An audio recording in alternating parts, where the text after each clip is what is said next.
안녕하세요. 한밭대학교 신영국 교수님 유한요소에서 과목 수업 조교를 담당하고 있는 이상혁입니다. 이번 시간 수업할 내용은 엔시스 워크벤치 설치 방법, 엔시스 워크벤치 전반적인 소개를 하려고 합니다. 우선 엔시스 워크벤치 설치 방법에 대해 소개하겠습니다.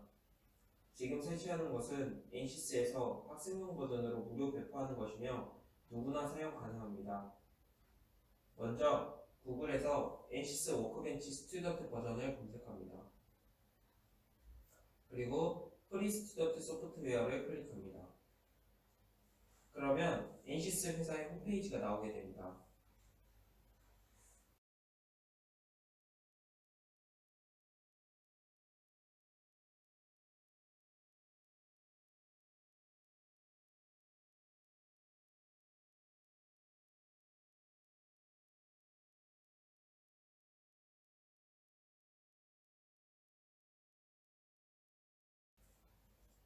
여기서 엔시스 스튜던트 2019 R2 다운로드, 어그리 앤 다운로드 순서로 클릭하셔서 다운받으시면 됩니다. 다운을 다 받으시면 다음과 같은 압축 파일이 생성되어 있습니다. 압축 풀기 후 셋업을 눌러 설치를 시작합니다. 설치를 시작하면 동의 버튼이 나타납니다.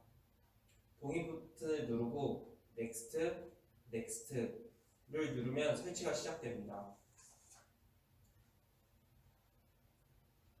100%가 완료되고 엑시트 버튼을 누르면 설치가 완료되었습니다. 다음은 엔시스 워크벤치 실행 방법을 소개시켜 드리겠습니다. 워크벤치 2019 R2 버튼을 눌러 엔시스 워크벤치를 실행합니다. 그러면 다음 그림과 같은 프로그램이 실행됩니다. 시작 프로그램으로 들어가서 엔시스 2019 R2 버튼을 누릅니다. 워크벤치 2019 R2 버튼을 누릅니다.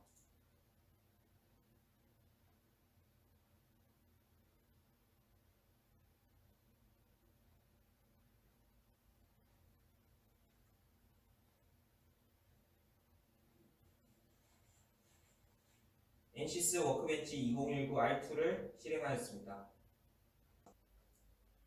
엔시스 워크벤치의 전반적인 인터페이스는 상단의 메뉴, 왼편의 툴박스, 가운데 작업 도식구역으로 나눌 수 있습니다. 가장 대표적인 툴만 소개시켜 드리겠습니다.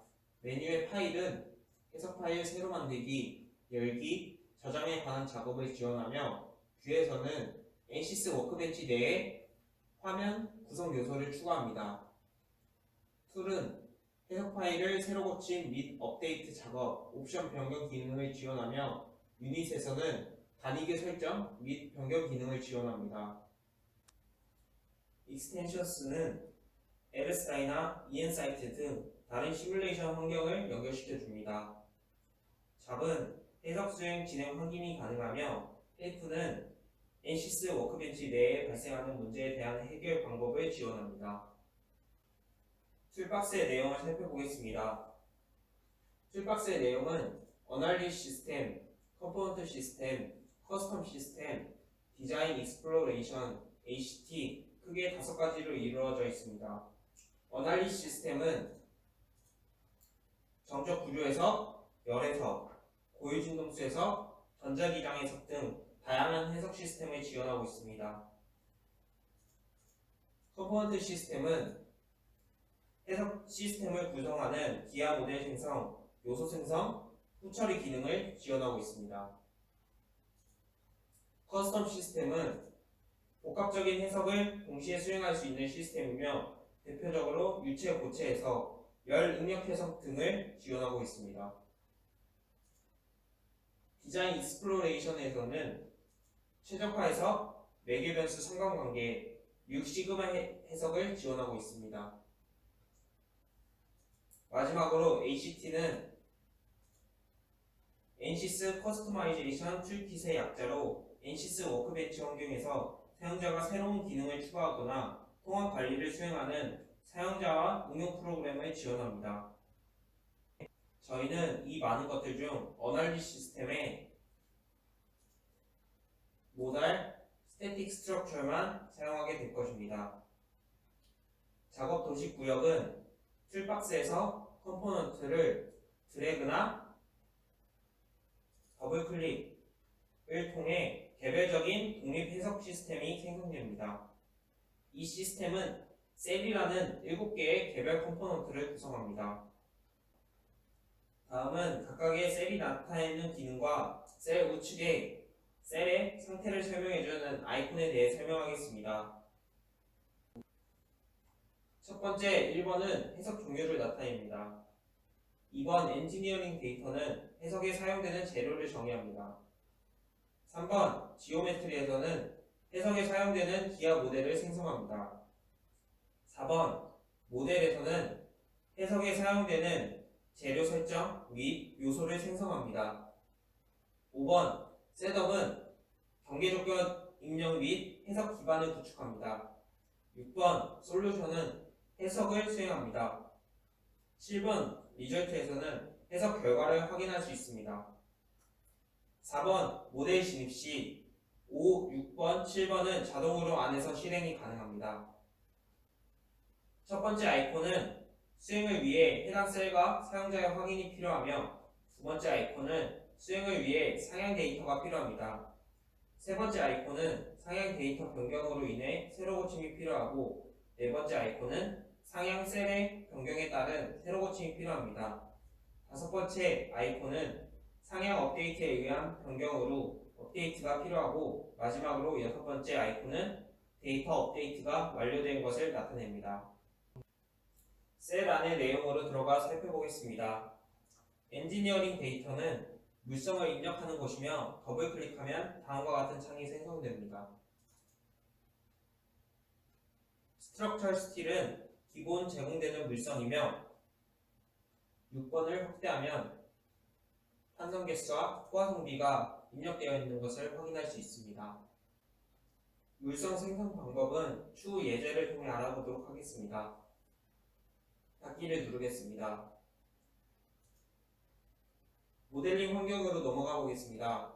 우클릭 시 U 스페이스 클레임 지오메트리, U 디자인 모델러 지오메트리가 있습니다. 저희는 U 디자인 모델러 지오메트리를 사용하여 수업을 진행하겠습니다. 클릭하여 줍니다.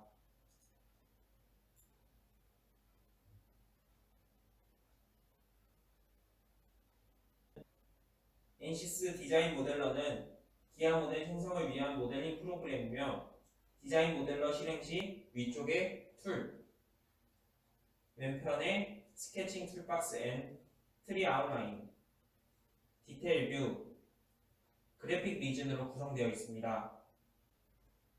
디자인 모델러 소개에 앞서 엔시스 워크벤치의 조작 방법에 대해 소개시켜 드리겠습니다.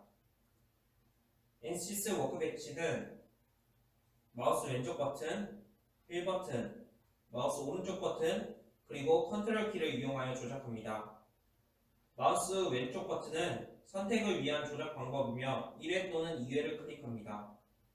휠 버튼은 클릭한 채로 이동 시 회전 작업을 수행합니다. 휠 버튼을 위 또는 아래로 이동 시 확대 및 축소 작업을 수행합니다. 휠 버튼을 누른 채로 컨트롤 키를 추가하여 작업 수행 시 수평 이동합니다. 오른쪽 버튼을 1회 클릭 시 추가 옵션을 선택하며 드래그 작업을 수행하면 부분 확대 기능을 갖습니다. 다음은 디자인 모델러의 툴에 대해 소개시켜 드리겠습니다. 위쪽에 보이시는 툴은 세로 만들기와 저장을 나타냅니다. 그리고 이 툴은 이전 작업에 대한 수행을 나타냅니다. 한글의 컨트롤 Z라고 생각하시면 될 것 같습니다. 이 툴은 선택 상자이며 바닥에 싱글 포인트 박스를 선택할 수 있습니다. 이 툴은 포인트를, 엣지를, 페이스를, 바디를 선택할 수 있는 기능입니다. 지금 보시는 툴은 그래픽 작동 툴이며 조작 방법과 같습니다.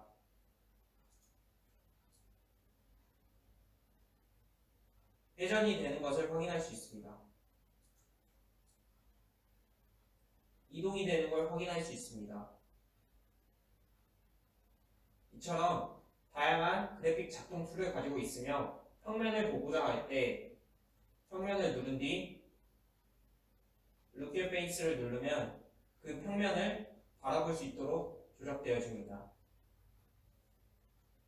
다음은 평면 이동 또는 생성 기능입니다. 평면이 이동되는 것을 확인할 수 있습니다. 평면 생성은 다음 버튼을 누르면 됩니다. 다음은 스케치 기능입니다. 새로운 스케치를 하고자 할 때 다음 버튼을 누릅니다. 제너레이트 기능은 새로 고친 기능입니다. 평면을 생성하고 제너레이트 기능을 누르면 평면 생성이 완료됩니다. 다음은 디자인 모델러의 스케칭 툴박스와 트리 아웃라인을 소개시켜 드리겠습니다. 트리 아웃라인과 스케치 툴박스는 왼편에 위치하여 있으며 아래쪽에 모델링 탭과 스케칭 탭으로 이동이 가능합니다. 그리고 동일한 영역에 박스가 표시됩니다. 먼저 트리 아웃라인은 작업 현황을 표시하며 내용 옆에 아이콘은 작업 상태를 나타냅니다. 아이콘 모양에 따른 상태를 설명하겠습니다.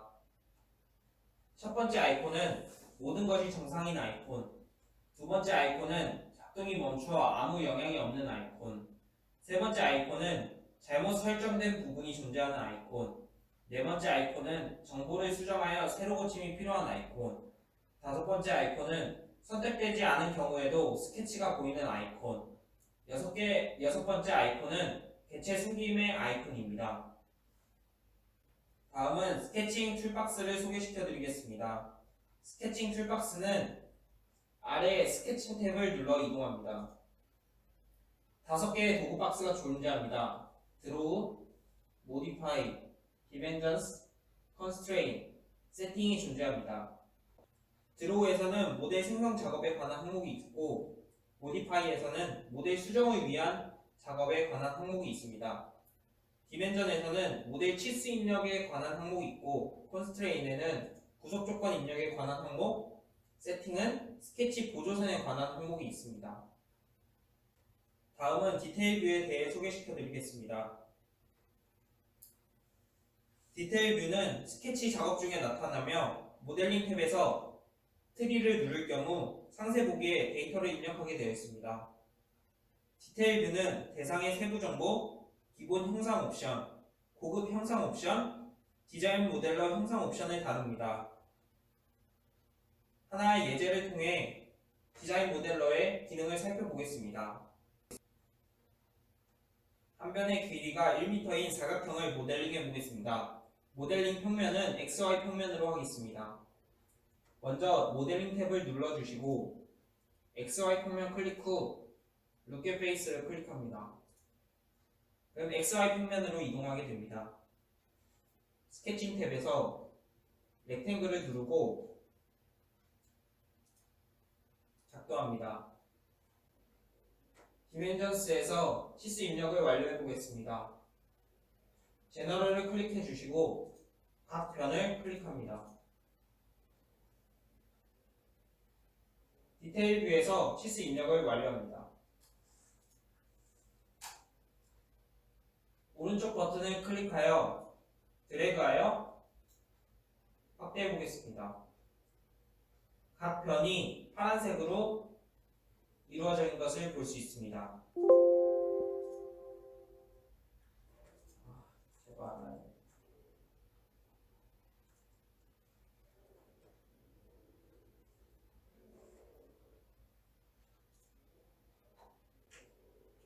모델링 탭으로 들어가 작업 현황을 확인해 보면 스케치가 생성된 것을 확인할 수 있습니다.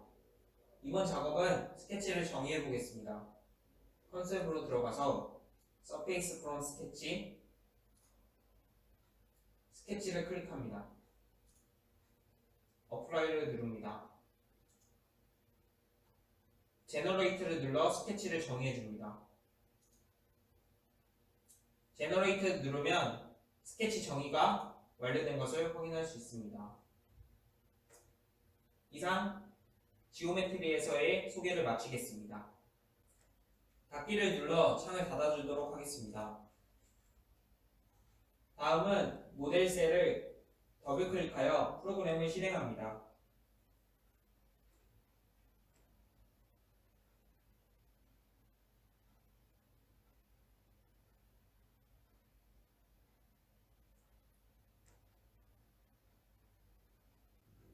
모델 셀의 프로그램을 살펴보면 디자인 모델러와 유사하게 위쪽에 툴이 있고 왼편에 아웃라인, 디테일 뷰, 그리고 프로젝트 리즌이 존재합니다. 여기서 툴은 해석 프로그램에서 사용하게 될 기본적인 툴을 다루고 있습니다.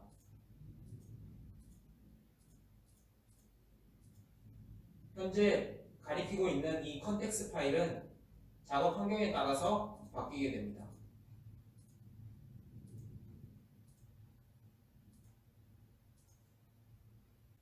아웃라인은 작업 현황을 표시해주며 최상위 프로젝트 탭 아래로 지오메트리, 매터리얼, 코디네이트 시스템, 메쉬, 스태틱 스트럭처, 솔루션 탭이 있습니다. 먼저 지오메트리 탭에서는 디자인 모델러에서 생성한 기아 모델에 관한 항목으로 재료 설정 및 요소 설정이 가능합니다. 매터리얼 탭에서는 생성한 물성에 관한 항목으로 기본 물성인 스트럭처 스틸이 생성되어 있는 것을 확인할 수 있습니다. 그리고 코디네이트 시스템은 좌표 시스템에 관한 항목입니다. 메쉬 시스템은 요소 생성 시스템에 관한 항목으로 요소를 한번 생성시켜 보겠습니다. 메쉬 우클릭하여 제너레이트 메쉬를 클릭합니다. 요소가 생성된 것을 확인할 수 있습니다. 스태틱 스트럭처는 경계 조건 입력에 관한 항목으로 경계 조건이란 하중 조건, 구속 조건이라고 생각하시면 될 것 같습니다. 상단 툴에 하중 조건, 구속 조건을 줄 수 있게 툴들이 존재하고 있습니다. 그리고 솔루션은 해석 결과 설정 및 결과 확인에 관한 항목으로 상단 툴에 다음과 같이 변하는 것을 확인할 수 있습니다. 마지막으로 디테일 뷰에 대해 소개시켜 드리겠습니다. 디자인 모델러에서의 디테일 뷰는 대상의 세부 정보, 기본 형상 옵션, 고급 형상 옵션, 디자인 모델러 형상 옵션을 다뤘다면 모델 셀 내의 디테일 뷰는 현재 작업하고 있는 내용의 상세 옵션 표시를 다룹니다. 이상 모델 셀의 설명을 마치도록 하겠습니다. 창의 닫기를 누르시고 셋업과 솔루션, 리절트는 클릭해도 모델 셀과 동일한 프로그램이 실행됩니다.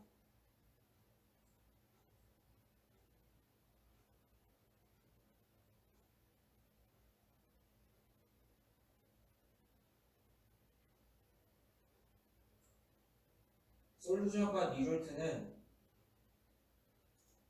이 부분에서 다루게 될 내용이므로 앞으로 예제를 통해 확인해 보겠습니다. NCS를 종료하겠습니다. 다음은 유한요소에서 기본 개념 강의를 시작하겠습니다. 유한요소 해석은 정확한 이론회를 구하기 어려운 문제에 대한 수치적인 근사해법으로 복잡한 모델을 유한계의 요소로 분할하여 계산하는 방법입니다. 유한요소 해석에서 결과가 계산되는 위치를 절점이라고 하고 일반적으로 요소의 꼭지점을 말합니다. 예를 들어 보겠습니다. 실제 바퀴에는 무한한 절점을 갖고 있지만 그림에 보이는 것과 같이 유한한 절점과 요소를 가지고 있도록 모델링합니다. 삼각형의 요소가 있습니다. 이 삼각형의 요소는 3개의 절점을 갖고 있습니다. 요소를 하나 더 생성시켜 보겠습니다. 4개의 요소로 이루어져 있는 삼각형입니다. 이 삼각형은 6개의 절점을 가지고 있습니다.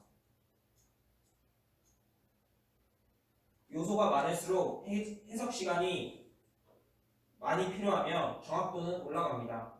그러나 요소가 적을수록 해석 시간이 짧게 걸리고 정확도는 낮습니다. 유한요소 해석의 행렬 방정식에서 구하고자 하는 미지수는 자유도이며 보시는 그림과 같습니다. 해석 종류와 요소 종류에 따라 자유도의 물리적 의미와 절점이 갖는 자유도의 종류와 개수가 다릅니다. 이 점이 가장 중요합니다. 자유도에 대한 개념은 뒤에 가서 충분히 더 설명드리겠습니다. 다음은 유한요소 해석의 대표적인 종류에 대해서 알려드리도록 하겠습니다. 첫 번째, 선형 정적 해석입니다. 정적이란 작용 하중이 시간에 따라 변하지 않는 것을 말하며 선형 정적 해석을 수행할 때 몇 가지의 가정이 필요합니다. 재료가 탄성 영역 내의 후크의 법칙을 따라 거동합니다. 알루미늄 같이 소속 변형을 넘어가게 되면 선형 정적 해석을 할 수가 없습니다. 무조건 탄성 영역 내에서 해석을 수행해야 합니다. 변형에 의한 구조물의 강성 변화를 무시할 만큼 변형이 작거나 하중이 작용하고 이로 인한 구조물의 변형이 발생하는 동안 경계 조건이 변하지 않아야 합니다. 두 번째, 모달 해석입니다. 모달 해석은 다른 말로 고유 진동수 해석이라고도 합니다. 구조물의 고유의 동적 특성을 분석하는 해석입니다. 세 번째, 좌굴 해석입니다. 좌굴 해석은 압축 하중을 받는 구조물은 좌굴에 의해 파손이 발생할 수 있으므로 해석을 통해 미리 확인합니다. 그리고 좌굴 인계 하중을 도출합니다. 좌굴이란 기둥의 길이가 횡단면에 비해 클 때 기둥에 압축 하중이 가해졌을 때 갑자기 작은 하중에도 기둥이 휘는 현상을 말합니다. 다음은 열 전달 해석입니다. 열 전달 해석은 물체 내부의 온도 분포를 계산합니다. 그리고 열이 흐르는 방향과 크기 같은 것을 파악합니다. 마지막으로 비선형 해석입니다. 비선형 해석은 크게 3가지가 존재합니다. 첫 번째, 재료 비선형. 하중이 가해짐에 따라 재질 특성이 변하는 비선형으로 소송 변형 해석이라고 생각하시면 이해하기 쉬울 것 같습니다. 두 번째, 기하 비선형. 변이 또는 회전량이 커짐으로 인해 발생하는 비선형입니다. 세 번째, 접촉 비선형. 모델이 분리되거나 찌그러질 때 발생하는 비선형입니다. 다음은 유한요소 해석의 프로세스에 대해 설명드리겠습니다. 유한요소 해석의 프로세스는 크게 3가지로 나뉩니다. 첫 번째, 전처리 작업. 해석을 위한 모델을 모델링하고 경계 조건을 부여하여 해석을 수행시키기 전까지의 과정으로 구성됩니다. 모델링하고 재료 넣고 경계 조건 넣는 과정을 말합니다. 두 번째, 해석 수행 과정입니다. 솔버 과정이라고 생각하시면 됩니다. 세 번째, 후처리 작업입니다. 솔버가 해석을 완료하면 계산된 결과를 확인하는 작업입니다. 결과 확인 작업이라고 생각하시면 될 것 같습니다. 이상 유한요소 해석의 기본 개념 강의를 마치도록 하겠습니다.